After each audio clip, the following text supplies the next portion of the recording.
Welcome to the Biz Coach Show. In every episode, we share information and advice for small business owners, small business leaders, startups, and entrepreneurs preparing to launch their business.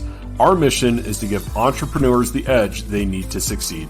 If you're in need of business coaching, head over to mybizcoaches.co and book your free coaching consultation today.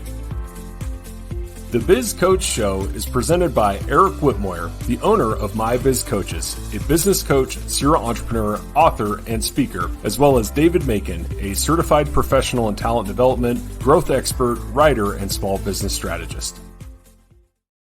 Well, hey, Eric, how are we doing today? Doing excellent, David, and yourself? I am doing really good, really good. Always good to hang out with you, talk about all things business. And we've got, I think, a good one for today. So for those who are watching, listening, we appreciate you joining us. And we invite you to subscribe. Every week, we talk about things that are related to small business. So if you're a small business owner, leader, anything like that, we hopefully will have you subscribe and find value in the episodes that we put out every single week. And we love bringing topics that are interesting to you. So definitely connect with us on social media, and we'd love to get your questions or maybe topics you'd love to hear on future episodes. So for today's topic, we're diving into an article that Eric posted on LinkedIn. And by the way, if you don't follow Eric on LinkedIn, he's always posting great content. He also has two newsletters that he puts out. One is the Entrepreneur's Edge, which is a QR code you can scan right there. We'll also have a link in the show notes where you can sign up for that. And then also the Biz Coach Notes. So be sure you're signed up to both of those. A lot of great content every single week. And a lot of times we talk about it on the show and kind of dive deeper into some of those topics. So definitely invite you to subscribe. So Eric, when I saw your LinkedIn post, it definitely resonated with me. It was all about the speed of service, which is really kind of the theme for today. But this is something that just drives me crazy. And as you and I were kind of prepping for our episode, this is something that has been a challenge for me in the work that I do, where I have to routinely book, meeting rooms and venues and things like that. And I get so frustrated because, having worked in sales, which we both have, there's this lack of urgency on getting back to people that want to reserve meeting space. And it just drives me absolutely crazy. And what I think a lot of people don't realize is, when I'm looking to book a meeting space, for example, and I know you've encountered this as you've, booked venues and done events and things, is, I'm just looking at a geographic area and I'm literally calling everywhere that has space. And the first person that calls me back and is in my price range, I'm booking with that person. And so literally it's a game about speed and trying to get back to people. And I've had people call me days or weeks after an initial contact, trying to see if I'm still interested, or, hey, I just got your voicemail. And it drives me insane because I know how much business they're losing. And so when I saw your article, I was like, oh man, we got to talk about this, because this is definitely a pain point for me. And I'll try to get off my soapbox as we go throughout the episode. But yeah, it's crazy, man. And I know you see it sometimes working with clients and just kind of out and about working with business owners. So maybe give us just an overview of kind of what this means to you. And then I think you've got some interesting advice heading into the end of 2023 and the new year 2024. Yeah, absolutely. So, what's interesting, David, as you tell your plight about trying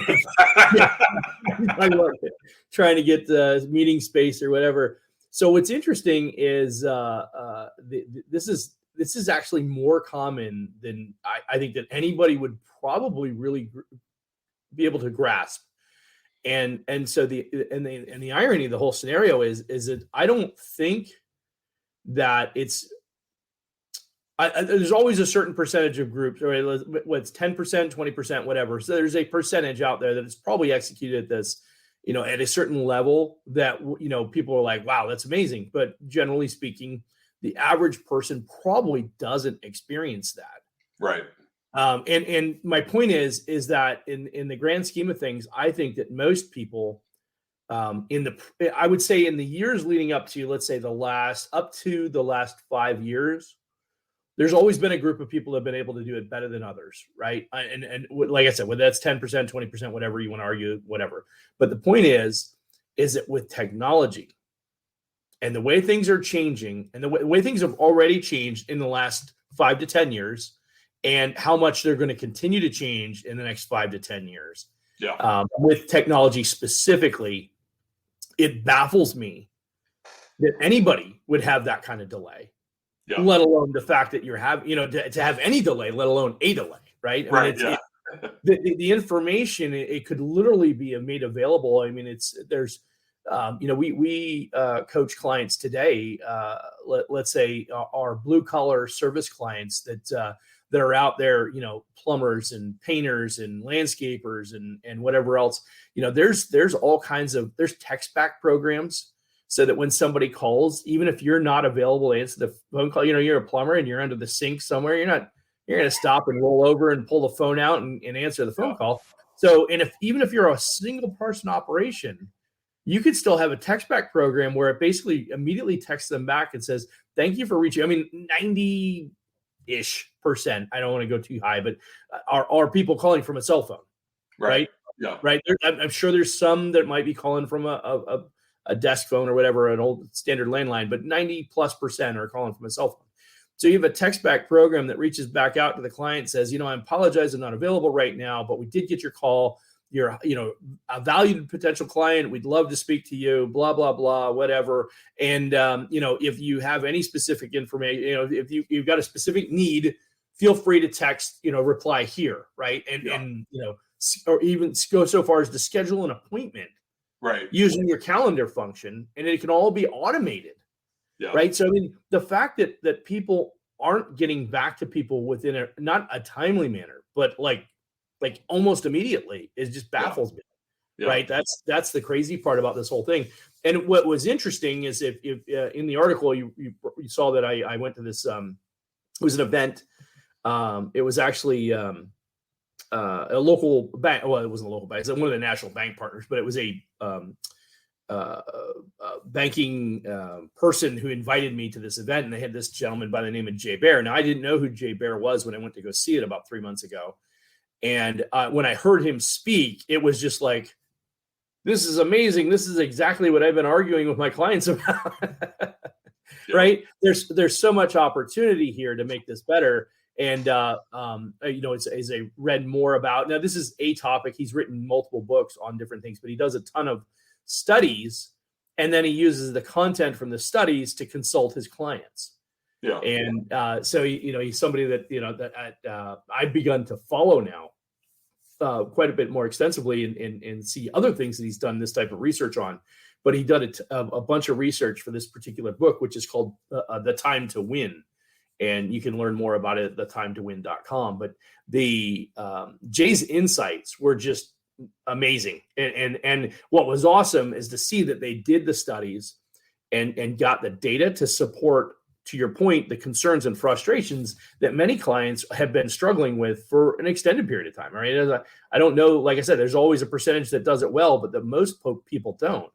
Yeah. And there were a number of anecdotal stories that he shared throughout the presentation that really kind of called to the forefront how much of a gap there is here when we talk about service. And the reality is that more and more people are expecting quick, not just quick service, but quality quick service, right? Yeah. The going joke back in the old days, I think it was, you can either have it fast, you can have it good, or you can have it cheap. Good, fast, cheap. Or cheap. Yep. Yes, yeah, right, exactly. And pick two, because you can only have 2, 3. Well, now fast is not a consideration. Fast is an expectation. Right. So now you can either have it cheap and fast, or you can have it good and fast. But either way, it's got to be fast. Right. Yeah. Well, and you bring a good point too, right? Because there's maybe 2 aspects to this too. One is the speed of the engagement, and then speed of fulfillment, right? And both of those should be fast. But I'd say if you're going to start somewhere, start on the speed of engagement, or you're losing, business left and right. Yep. Just like your example with the facilities, the event facilities. They don't get back to you for a week or 2. Yeah. Right. So, I mean, think about it. These people know their industry. They should know it pretty freaking well, right? So the reality is they know, yes, we should be booking 6 months in advance and trying to look for the best solution. But generally speaking, I'm going to say that a good percentage, let's say, I don't know, 30, maybe 50%, maybe more. I usually call weeks and months before, weeks and maybe a month or 2 before know, the venue, they need the venue space, and they know that. Yeah, you should know better. You should know better. You should have called sooner. But the reality is even with 2 or 3 months to plan, we think, oh, that should be a reasonable amount of time, depending on the venue, depending on the circumstances. But these people know that. So to wait a week to respond to somebody, it's crazy. I can't imagine who's that busy that they can't reach out to try and generate more revenue. Within a week, you know, within a day, let alone a week. Or not respond at all. You know, sometimes you get that. I'm sure you've seen that. Right? And you see that with, you know, service professionals as well. I mean, just you'll submit an inquiry or, you know, request an estimate or whatever, and they just never follow up. I mean, it's just that I'm never, not only did you lose this business, but I'm probably not going to ever look up your business again when I have that need, because you never even responded to me. Right. And now you've got that working against you as well. Well, and I'll use an anecdotal story. So we did turf in our backyard a handful of years ago. And I remember we went a year trying to determine what we were going to do, and the yard looked like crap. And you know, we wanted to make the change, and so we went and we did. And we even went to you're familiar with the home shows here in Arizona, and so we went to the home show on 2 different occasions, and we met and that was the plan. We're going to go there. We're going to talk to a bunch of people, the ones that we like. We're going to schedule appointments and have them come and do quotes. So, and, you know, I went with the whole standard, you know, 3 quotes. We ended up getting 4 quotes. We used our existing landscaper, and then we sourced out 3 others from this event. And I say we sourced out 3 others. It took 8 to get 3 people to give us quote. Jeez. Yeah, exactly. How crazy is that? And you know, I certainly had a budget in mind. The quotes blew my budget out of the water, unfortunately. I knew it wasn't going to be cheap. I just didn't realize it was that expensive. But so here's a couple of things. So it took 8 to get 3 qualified quotes, and I'm excluding my current landscaper from that experience because he gave us a quote. He was where we started at, and in the end, he was the cheapest, but he was probably the least qualified. He does standard maintenance and occasionally does project, but this was probably a bigger project for him than what he would know. But so we kept that in mind, and then we targeted these other companies that's their primary niche, right? And we did want to do pavers as well. So what was unique about the whole scenario was it took me 3 weeks to get 4 quotes. Jeez. Wow. And this is after going to a home show where that's the whole point of going there is to get a bunch of quotes, right? And determine who you want to work with. And then on top of that, so it took me 3 weeks to get the quotes that I wanted. So I had the one for my landscaper, and it took us almost 3 weeks, just short of 3 weeks, 19 or 20 days to get 3 other quotes to make a decision. And then the kicker was, okay, here's the deal. We're interested in your services. We need this done before 4th of July. Nobody, I say nobody, most of them all said, yeah, no, we can't do it before then. And this point, we were probably between 6 and 8 weeks out when we started that process. So, so it was like, because we were having a big 4th of July party, and we were going to have people over. It was like, the yard's got to be done. To look good. Yeah. A little bit of learning experience on my part. I didn't realize it was going to be that much of a challenge, right? But I mean, just getting people to return our phone calls, to engage with us and give us a reasonable quote that we could look at and say, okay, and then compare and contrast, and then decide who we wanted to go with. That's a long process. I mean, almost a month just trying to get the quotes and figure out who can actually do the job. It's crazy. Painstaking. It was, and you know, in the end, we're happy with the solution. We're happy with the final result. And, but it was, I mean, it was, and jumping through hoops. I mean, like, you know, I coming home from work early to make sure that I'm there to meet with the guy. He didn't make it easy for me to coordinate. And the irony of that one was he swore up and down he was the best quality, best service. And so he was easily, there's no joke, he was easily 50% more than the medium quote.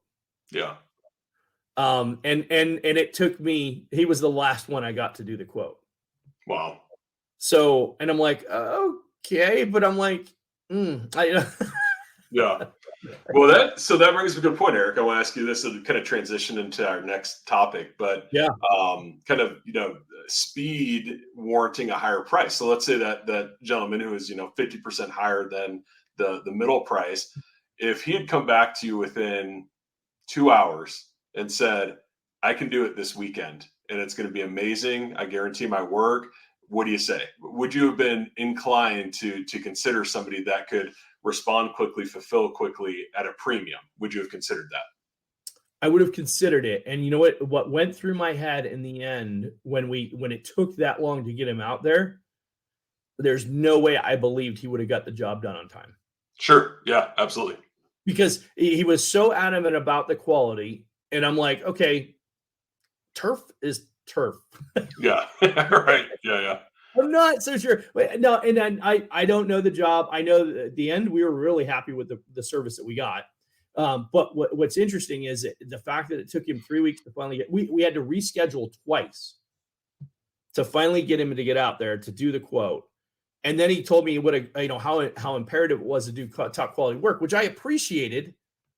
But in retrospect, when I kind of looked at it, I'm like, okay, but you cost way more. And what are the odds that you're going to get this done on time? I don't believe it. I don't believe that because it's taken this long just to get you here.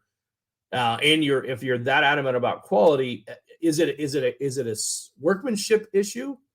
Or is it an attention to detail issue, or what is it? But why would it, I just didn't believe he would get it done in time, which is part of the reason why we opted not to go with him. Sure.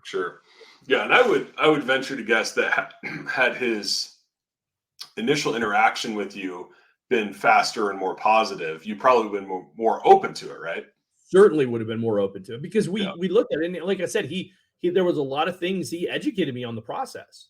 I'm not denying. As a matter of fact, he did such a good job that he helped me confirm what I wanted from the company we ended up going with, and ensuring that they did the job at the level that I was going to be happy with, because I didn't know what I didn't know. So I didn't ask certain things. Yeah. He helped educate me on that. And that might be kind of a crappy thing to say that we own somebody else. But like I said, my wife and I believed fully that there's no way he would get it done in time. Yeah. Right. Yeah. And you had a big party, man. You got to make sure it looks good. That's right. Exactly. So, okay, well, let's maybe explore that a little bit more. I don't know your thoughts, or maybe if during that presentation or in your research you've come across this, but are people generally willing to pay more for things to be done more expediently? Often, and the studies the show that. As a matter of fact, I think it was I'm trying to remember the statistic that I read. It's in his book, but so 66% of all consumers say that speed is as important as price when making a buying decision. So 2/3 of people say that speed is as important as price. And to qualify, it is not just speed of response, it's also speed of service, right? So, but it starts, to your point earlier, starts with speed of response. If I can't get you to engage with me, you're not going to be around by the time I make my decision. Yeah, there was at the event that day, somebody made an example, and they talked about how it took a painter 11 days to get back to them to give them a quote. Wow. They're like, dude, the job's already been done and the guy's left and gone. Yeah. You're just now coming to the table. Right. Yeah. No, it's true. Well, and I think certainly that's important. And one of the things I think about, and I don't know if this resonates with you, is speed, right? Just raw speed is one thing, but also obstacles to doing business, right? The more steps I have to do, the less likely I am to do it, even if I can do them quickly. And one example I think about a lot is, I do a lot of, software, right? And so I'm always trying new software. Is it better? Is it faster? I've heard you, with this. Yeah. Yeah. And so what I look for is, if I go to a site and there's no pricing listed, I'm already kind of upset. It's just, I have no idea if you're even in the same ballpark as my budget, right? Those sorts of things. So that's first thing. Second is, if I can't watch a pre-recorded demo, or I can't get a trial account and start playing with it to see if it even meets my needs, that's a second one. And if I don't have both of those, I'm probably moving on, because I don't want to have to sit through a demo, right, with some account manager that hands me off to a sales guy to try to close me. And I'm 4 appointments before I even see a contract and, the full price and discount and, all those sorts of things. And so for me, it's just, if I have two solutions, and one I can get in right now today, play with it, see if it's going to meet my needs, and I know the price right off the bat, I'm probably 70% or more likely to go with that product, even if it's inferior to the other one, because I can get it today and know that it's going to meet my needs. What's interesting about that, David, too, is that I would have said, my previous self would have said, that's a millennial thing, right? And yeah. we joke about you sure. Yeah. I would have said that's a millennial thing, but ironically, I look at it the same way. As a matter of fact, when we were making, what are we going to use for the website design, right? We were trying to determine what we're going to use, and I had my brother helping me out with that. Well, we're going through the process, and I'm like, if I can't get a trial version of it, yeah, and kind of know what I'm looking at as far as cost going into it, we're not sitting on millions of dollars, and I'm not going to go spend $25,000 building a design site yet. We probably will in the next iteration, but right now that's not, it doesn't make sense. Right. And I'm like, if I can't figure this out in, I don't know, 30 to 45 minutes, I'm not interested. It's either not going to be in my budget, to your point, or I'm going to have to go through this entire sales process, which I'm not looking forward to. Yeah. I should be able to get in, figure it out. And if I can't, then I'm out. Right. Yeah. And so to your point, I look at it the same way. Some of the other statistics actually support that. It's very similar for a lot of people, particularly business solutions. Yeah. So the fact that there's a lot of companies out there that make you go through all these hoops, schedule all these different appointments, and then, schedule a demo with somebody, which, by the way, will take me probably a week to coordinate my schedule with their schedule to find a day to schedule a demo. By then, and I'm kind of past it. You know what I mean? Yeah. Right. Well, and I think you probably see this too, is right now, if you're in an industry that engagement and fulfillment are not fast, that's an industry that can be very easily disrupted. And I think there's a huge opportunity there. And you see that with everything from, cars, right? Like, the whole, go on the website, put in your VIN and take some pictures and we'll pick it up. No hassle. You don't got to deal with a salesperson, right? All those sorts of things. You've got that. You've got, I'm thinking like Crumble Cookie, right? It's just totally revolutionizing. You just come in, you order online, pick it up. Like it's a totally different experience for a bakery, right? So there's all these things that if you can implement a little bit of technology, increase some speed, find some efficiencies, you can grow major, right? Get that scale very quickly in those industries. Absolutely. Well, and that's, that goes back to, we've talked about before about Cody Sanchez and the whole buying the business. Well, the first thing she says is, I don't want something that's overly technical, but at the same time, if I can take a traditional business that isn't normally a tech savvy space and introduce just a little bit of technology, it helps with speed of service, which is typically one of the primary pain points. If I can introduce technology that'll help me increase speed of service, I got a game changer. Yeah. Right. Truly. Yeah. Yeah. And you'd mentioned, some of the industries, like real estate is getting, if they've already been hampered, right, with the current circumstance that we're in, but real estate as a whole, well, you can add the whole financial component to that. Like I can now shop for a mortgage. I mean, they've been doing it for like the last, 10 years, 5 years, particularly, Lending Tree or whatever. I can go online and figure out what my mortgage is at. Why do I need to go through a traditional broker? Right. I can figure out exactly what my mortgage would be and know. And then I know that most of the other competing companies out there are either going to be at the same or right around the same amount as far as what I'm going to end up paying for it. And it's a real simple process that I can do on a Saturday morning in about an hour or two. Yeah. No, absolutely. Well, that reminds me here. I don't know how big it is in Arizona, but in Utah, there's an app called Homey, and it's kind of a sell your own home kind of thing, but it's a app that kind of guides you through it, and you save money and all those sorts of things. But it's been very disruptive here because a lot of the real estate agents were not very tech savvy, and so along comes this app and kind of changed the game, and to the point where these other realtors had to kind of pivot very quickly and adopt some technology to keep up, and not only speed, but also how do we reduce cost and get fewer points and all those sorts of things, because Homey was doing it for half the price. I mean, it's crazy. Yeah. What's really interesting about that, I was doing some research on so 17% of the US GDP. So whatever trillions of dollars that is, our the GDP for the United States is 17% is made up in the real estate industry as a whole. Wow. So not just the real estate agents, but the real estate, the mortgage, the title, right? All that stuff that goes into the real estate business. So that's 17% of our entire GDP. Imagine that switching from the legacy companies that have been around for 75, 100, 100. I think the title company my wife works for has been around like 130 some odd years. And if they don't adapt the technology that's going to allow them to compete, they're going to be the Sears that was around for 110 years and went bankrupt and out of business a couple of years ago. Yeah. And that's the impact that technology plays. And so, we're kind of deviating into the whole tech piece of this, but that whole speed of service and that whole, what's my client looking for from an experiential perspective, if you can't adapt, you're dead now. And it's if it hasn't been obvious to this point, it's going to get super obvious in the next 3 to 5 years. Yeah, absolutely. So I think maybe one other thing that we haven't talked about is related to kind of customer loyalty. So were there any correlations between speed and customers maintaining loyalty to a business? Yeah, so there's a couple of statistics. Let me read some of these off. 56% of the people interpret speed as they say. First of all, people interpret speed as caring.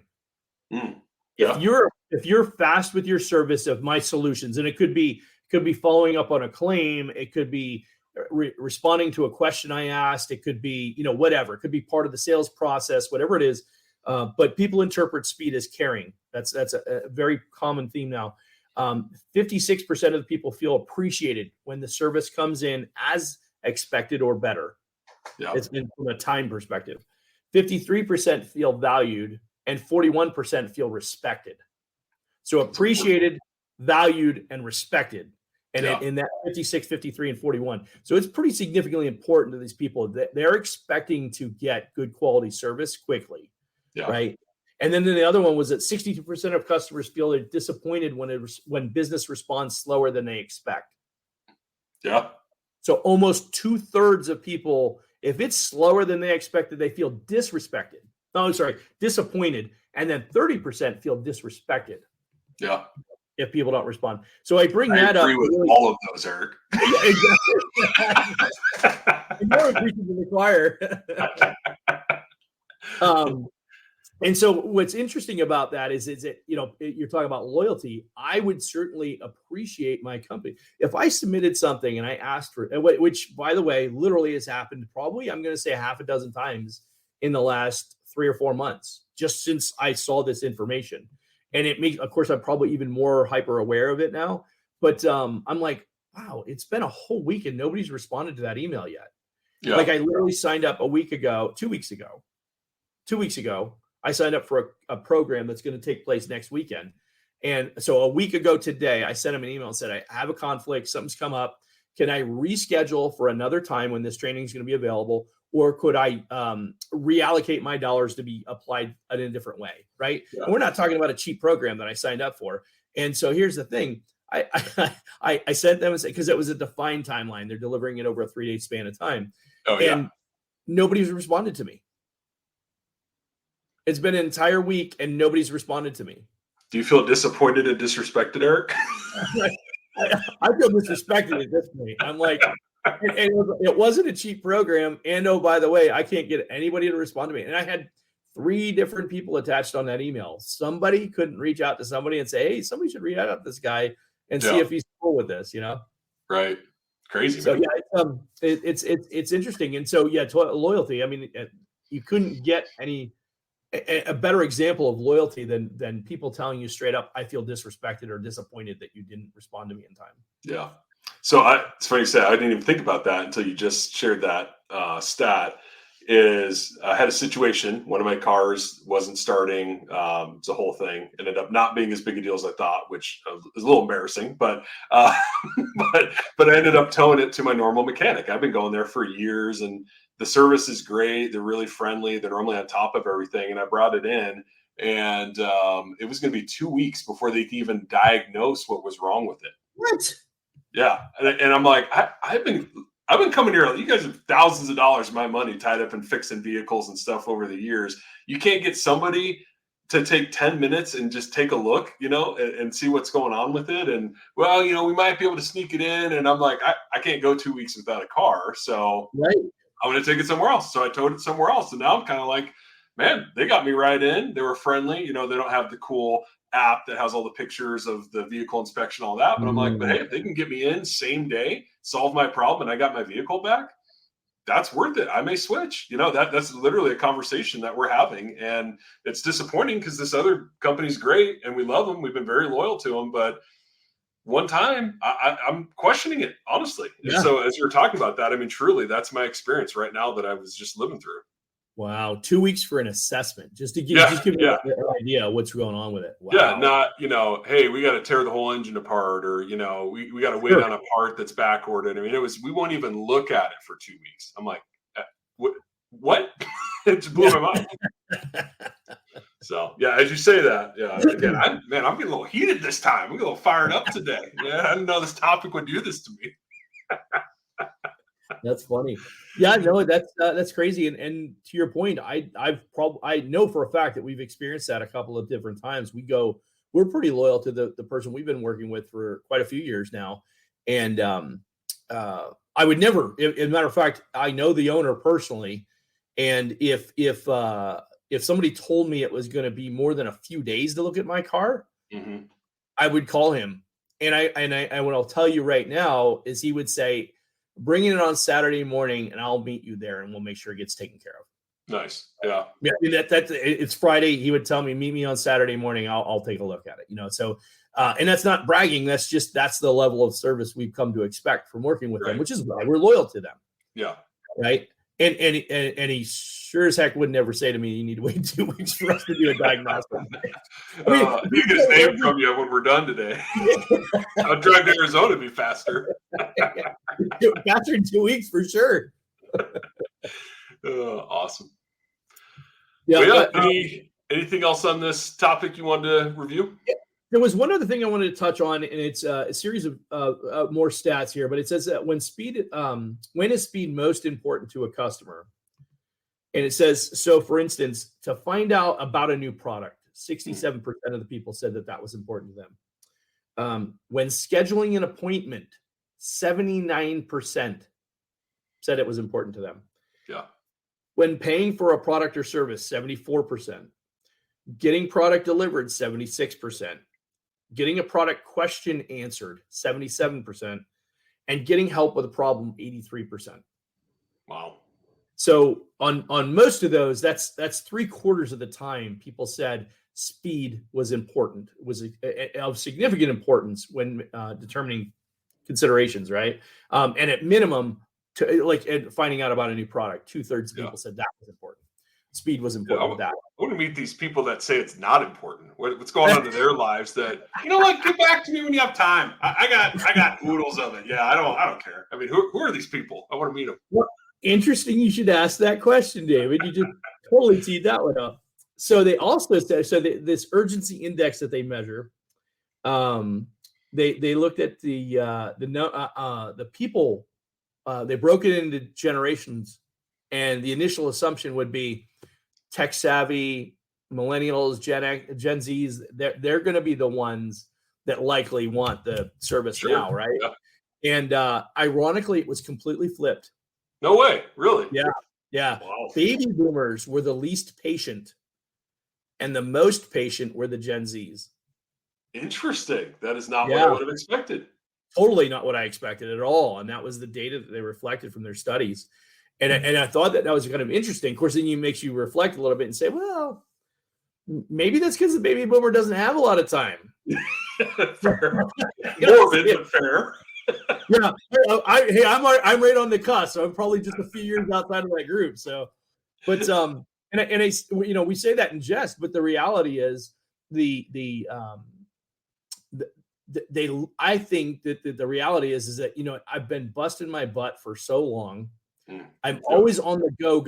That's culturally, that's different. The baby boomers and the Gen Xers like myself, that is culturally different between those two groups versus the millennials and the Gen Zs. Yeah, they're like, nah, I'm just gonna chill a little bit. It's a common theme with the younger generations that it's like, I'm not gonna do what my parents did. I'm not gonna stress myself out and go 1,000 miles an hour. And so, ironically, I think that that's part of that reflection of in that data. But it's funny because I wouldn't have expected that at all from that perspective. But I think that's an important thing to consider too, because is it because I have more pressing things in my life that I need crap done sooner, faster, right? Yeah. Interesting. Huh. Well, I want to get your thoughts on one other topic here, which is, and of course, if you got more stats, keep them coming. But one of the things that I've heard, right, from different entrepreneurs, and I think you maybe even can relate to this with your clients, is the idea that if I can just get my schedule fully booked out several weeks out, I'm doing great, right? I've got predictable revenue, right? All those things. And to a point that is true. But I think it's also important to realize as you hit that kind of scale threshold, you have to start to come up with a plan for how you take on new business when you're already maxed, right? Whatever that strategy looks like, whether that's bringing on additional people, having subcontractors, having a referral network, right? There's different strategies you can employ to continue to scale, right? And break through that barrier, because inevitably, if you are doing things right and you are doing things quickly and you're delivering high quality, you're going to get the business, right? And eventually you're going to get to this kind of maximum capacity, and you're not going to be able to grow past it until you solve that. So I'd love to get maybe your thoughts on that, or maybe even any recommendations you have. Yeah, it's a great point, David. And quite honestly, probably reflective of your auto repair place. Yeah. It's like they probably did such a great job that they're to the point now, for whatever reason, and could have been unique. They had lost some mechanics or something like that. But the success is actually can be a detriment if you're not prepared for it. To your point, absolutely. And as I reflect back on, for instance, my trucking business, one of our challenges was, I couldn't say no. Clients would people would reach out to us and say, hey, we've got a company that's got 4 lanes going from Northern California to Southern California. Would you be interested in it? I mean, when somebody calls you up and asks you if you'd like, I don't know, $50,000 worth of business, would you be interested? I'm kind of like, yeah, sure, I'll take that. Yeah, right. Yeah. But to your point, there is a legitimate inherent problem there, in the sense that if you're not poised to bring that on and you're already kind of at max capacity, what do you do, right? Yeah. So for instance, one of the things that we did at the trucking business is we went and we scouted out and found independent contractors, truckers that weren't necessarily our direct contractors, but there were people that we were familiar with that ran smaller operations, a couple of trucks here and there, but they could ebb and flow with us when seasons came. Because, like, for instance, when somebody says we have 4 lanes, for instance, that's a truck running a certain direction 4 times, right? Yeah. Now that doesn't necessarily mean that you get it doesn't mean that it all comes like 4 times a week. Yeah. Right. Yeah. What I learned the hard way was that when they say that, it could very well be 12 lanes for about 3 months and then like 2 lanes for about 9 months. Yeah. Right. So it was the irony of that is like seasonality, right? We did a lot of wine hauling, and as you can imagine, wines comes in seasons, right? So once it's what do you call it? The wine's picked, the grapes are picked, the wine's created, and everything like that. Then you're shipping it out, and it's coming in droves, right? And so all of a sudden, I'm like, I need 6 more trucks than I have, and so I'd have to go out and find somebody. But I don't want a permanent 6 more trucks, because I may not have the business to go absorb that after the wine dies down in 2 months. Yeah. right? So yeah, it's very similar. And so I think that subcontracting is absolutely a focus. With all of the emphasis on side hustles and things like that, there's so many opportunities where you could look for people to fill gaps like that. And as I mentioned before, we do a lot of service-based businesses. So right now, some of the companies that are really getting their teeth kicked in are the trades, the blue collar trades. Yeah. The HVAC, plumbers is a big one. Painters are being affected. People are like, I don't really want to do this hard, laborious work. There's people that are willing to do it. Often, though, people aren't willing to put in the time to build the craft and things like that. And so what you're finding is you have an aging group of people that don't have the bandwidth to take on the amount of business that's necessary because people are opting out of the industry after so many years of doing it. Because and so now what you're finding is, but what you could do, right? What they're finding is that people are like, I'm opting out because I don't want to do that work anymore.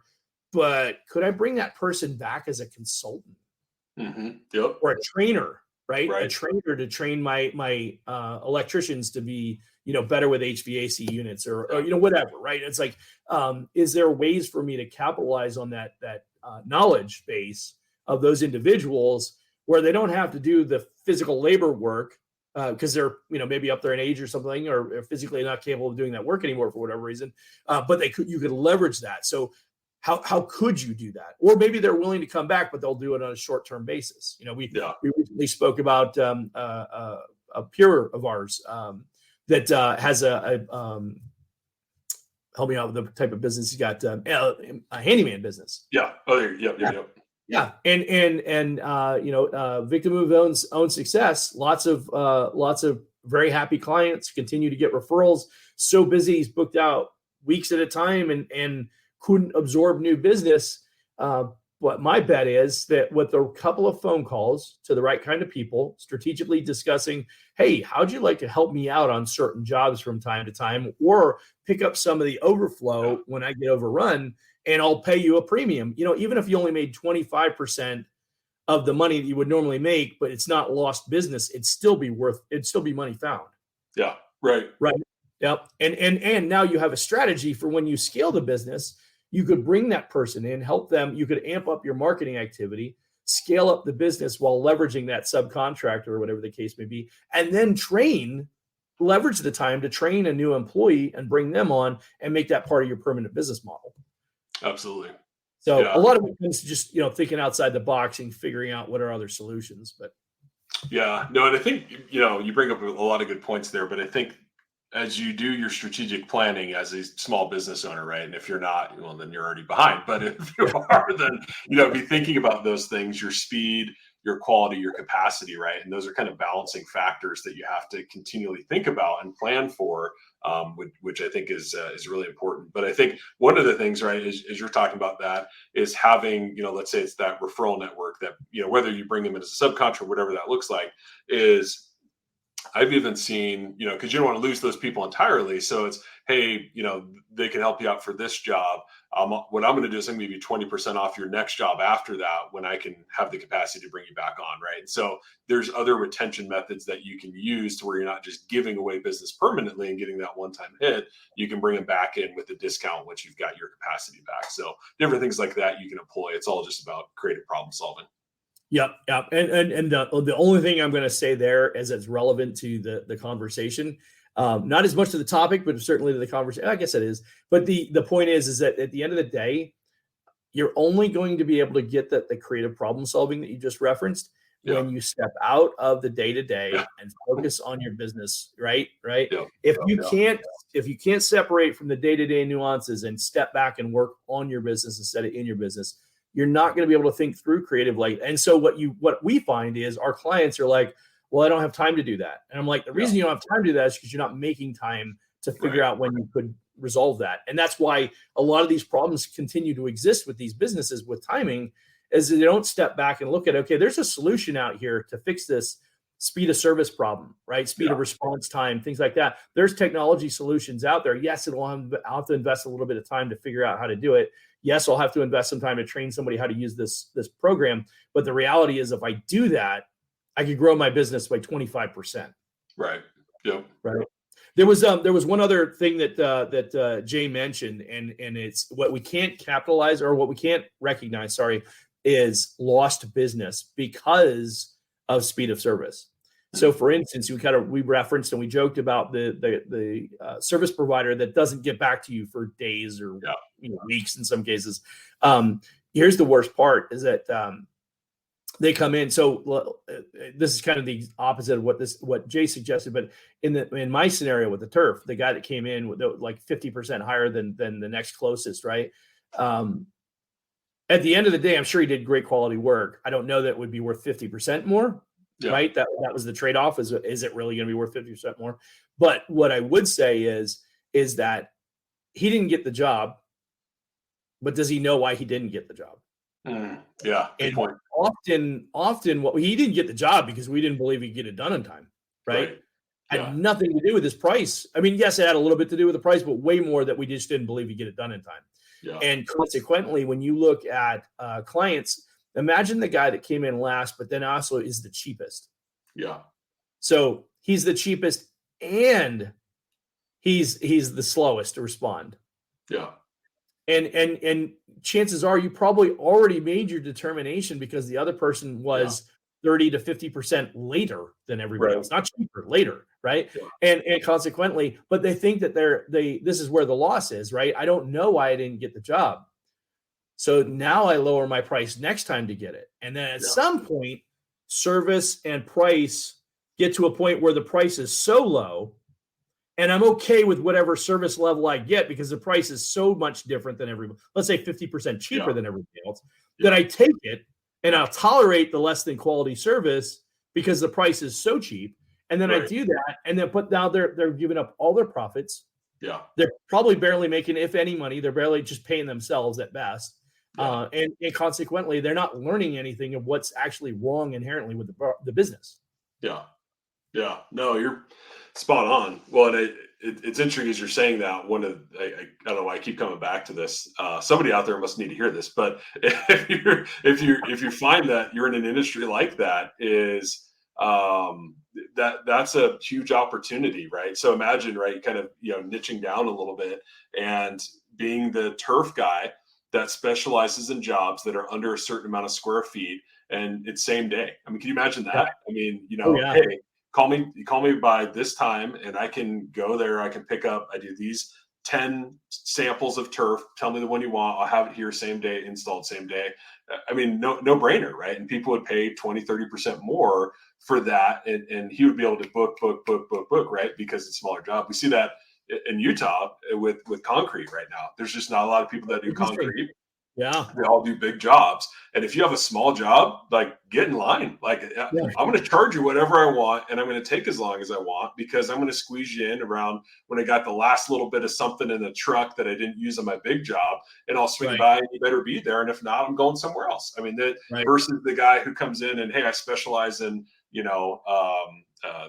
the little pads of concrete for your steps or whatever. I mean, that guy could have business all day long, but people don't always think about that, right? They're always going for the big fish. They don't always see the volume play. So not really related to what we're talking about, but it keeps coming to my mind. So I'm sure.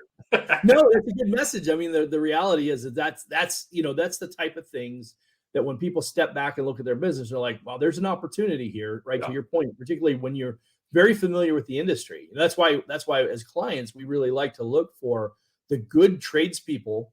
They're ones that are really good at what they do. They just maybe don't have the insight that we might be able to provide for them that are going to help them be that much more efficient, that much more. And we help them determine like that there. Now you're talking about a market dominating position, right? Right. Yep. Absolutely. Now here's what I do differently. And maybe it's not same day, maybe it's next day turf installation, but give me a job today and within 24 hours, I'll have it installed. I mean, that's pretty impressive. Yeah. Depending on, small jobs. Yeah. Awesome. Well, if you're, go ahead. One last stat I got to share. This is an important one. And I got a great example to share too. So we're talking so much about speed and how important it is. And we were talking about, was it price versus speed? And when does price and speed, where do they intersect?